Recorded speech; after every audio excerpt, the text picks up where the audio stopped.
Lewis Hamilton isn't slow, he's stuck, and Mercedes may be the reason why. Because what no one's telling you is that after a decade in the same car, the hardest thing to change isn't the chassis, it's your instincts.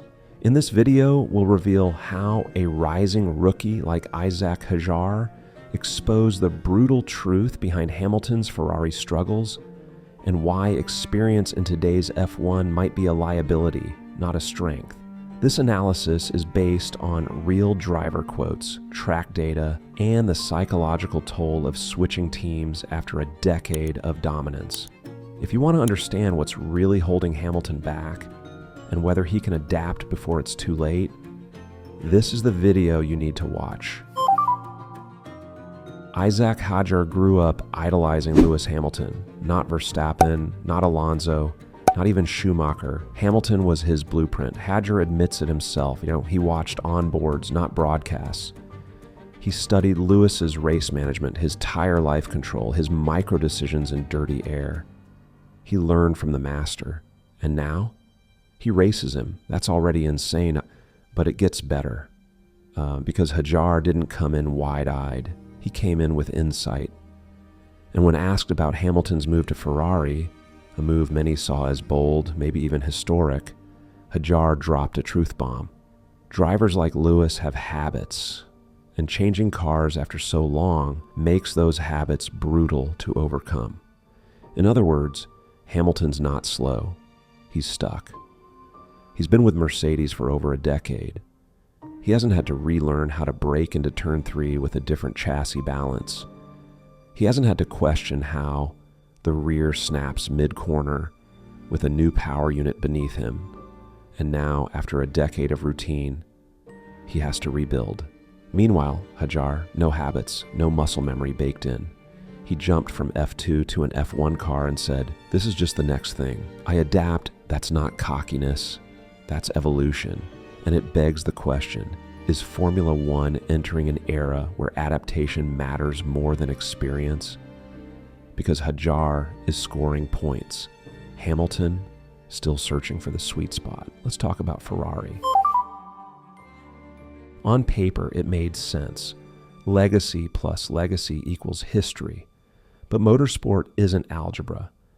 Ferrari was never going to hand Hamilton a Mercedes clone. Different chassis dynamics, different power unit, different philosophy, and most of all, different rhythm. At Mercedes, Hamilton helped build the empire. He set the tone, set the development, owned the process. At Ferrari, he's the guest star. The high-priced hire, the icon, yes, but not the architect. This is Charles Leclerc's territory, Fred Vasseur's vision, and Lewis is expected to fit in, not dictate. Now ask yourself this, when was the last time Hamilton had to fit in? That's the real adjustment, not the car, not the engine. It's the psychology. And Hadjar, the rookie, sees it. He said it bluntly. I don't ask for help. I learn, I change, I move. And maybe that's exactly why he's thriving. He isn't carrying a decade of habits. He isn't expecting the car to come to him. He's already moving forward. Meanwhile, Hamilton is still trying to translate a Mercedes dialect into Ferrari's language. And F1 doesn't wait for translators. It punishes you. Every 10th, every session, every lap. This isn't the romantic comeback story Sky Sports is selling. This is a brutal reinvention.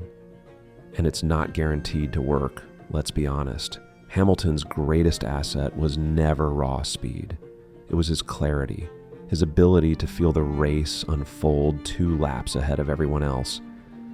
But that kind of intuition depends on stability, and right now Ferrari isn't stable. So what happens when the most precise driver of a generation suddenly has to operate in chaos? He stalls, he questions, he hesitates, and for the first time in a very long time, Lewis Hamilton looks uncertain. But here's the twist. Maybe that's exactly what he needs.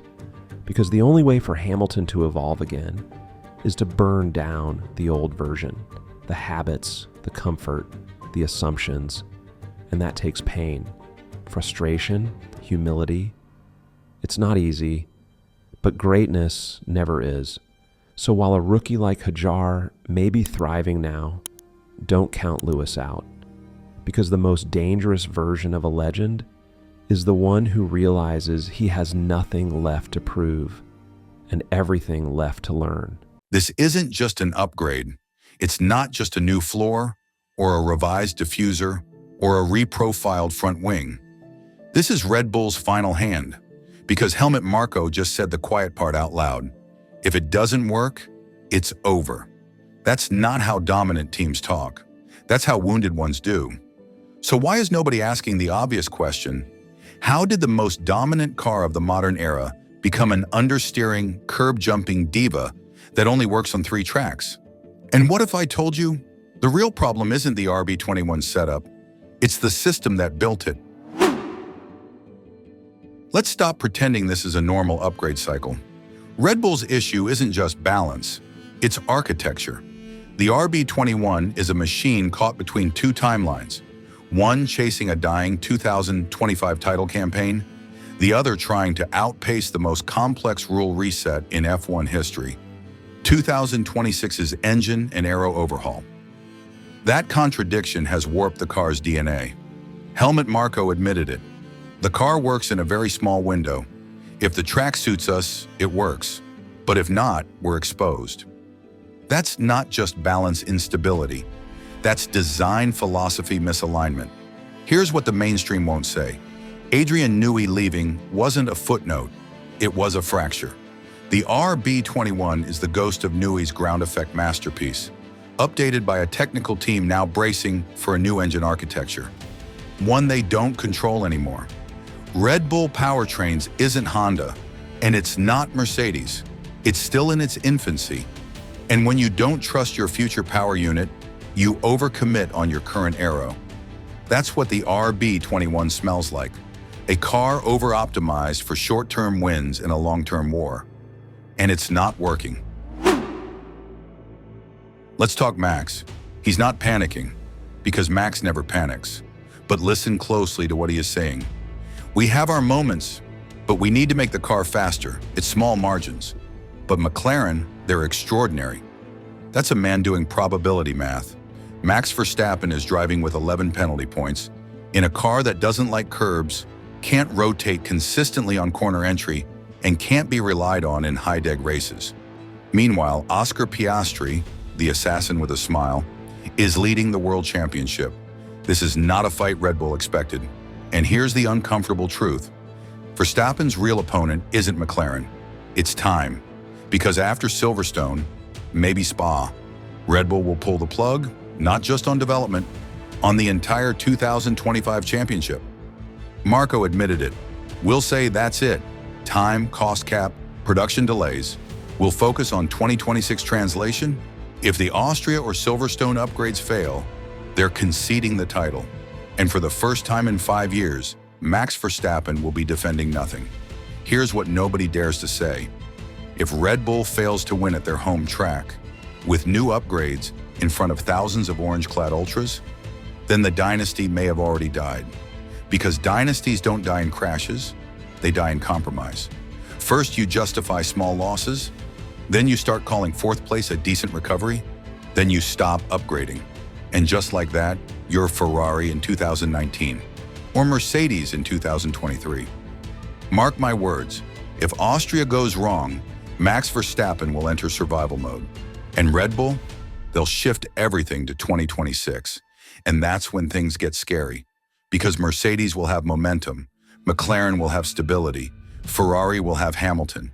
And Red Bull, they'll be fighting a war with a brand new engine, a rookie technical leadership, and a restless champion who might not stick around forever. Red Bull knew George Russell wouldn't be stripped of his victory. They knew the stewards weren't going to penalize him for a brake check. So why file a protest? Why escalate a harmless safety car incident into a 5-hour post-race political chess match? Because this wasn't about what happened on track.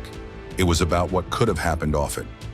Max Verstappen, 11 penalty points deep, was one misstep away from a one-race suspension. And in that moment, in the final laps of the Canadian Grand Prix, Red Bull blinked. Not because of George, not because of racing, but because of fear. Let me show you why this protest wasn't about rules. It was about reputation, desperation, and the crumbling illusion of control at Red Bull Racing.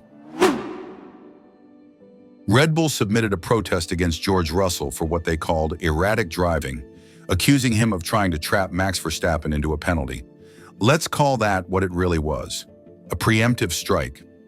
Russell had hit the brakes behind the safety car, not unusual when warming tires, and Verstappen, caught off guard, briefly overtook.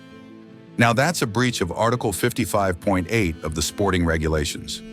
Normally a slam dunk 5-second penalty, possibly 1 penalty point, and that point would have been Max's 12th. That's a 1-race ban. Automatic, no appeals, no Red Bull politics could save him. So what did Red Bull do? They flipped the script. They made Russell the story. They told the stewards, this wasn't a mistake by Max, this was George being crafty, manipulative, unsporting. Even Christian Horner warned the FIA pre-race to watch out for gamesmanship. Gamesmanship, coming from a team that's built a dynasty on psychological warfare, pit lane politics, and championship-deciding radio calls? Give me a break. This wasn't about sportsmanship. This was about insurance, a way to muddy the waters just enough that if Verstappen had been penalized, Red Bull could shout conspiracy from the rooftops. And that is the sign of a team that's lost its nerve. Now let's talk George Russell. What Red Bull didn't anticipate was this George, not the corporate nice guy, not the Valtteri 2.0 who plays support when needed. No, this is the George Russell that's been through fire. And in Canada, he played it perfectly. He didn't break the rules. He didn't panic when Max overtook him under the safety car. He got on the radio, logged the moment, and kept racing. What makes it even more beautiful? He won, fair and square, and made Red Bull look petty in the process. Then with all the subtlety of a dagger under a dinner napkin, Russell said, they just wanted to protect Max. It was a bit of a faff, not really necessary. Translation, you panicked. I didn't, I won. Get over it. Russell isn't intimidated anymore. He's not deferring to Max like some drivers do. He's learned the secret. When you race Verstappen, you have to meet fire with fire and not flinch. And that's what's scaring Red Bull.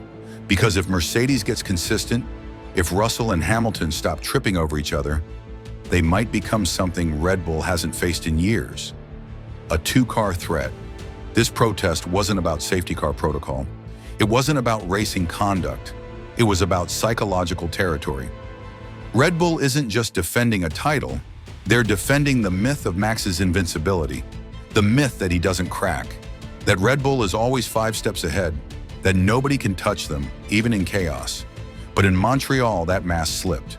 They blinked, they tried to cover it. But Russell called their bluff and walked away with the win and the narrative. So the real question isn't, did Russell check Max?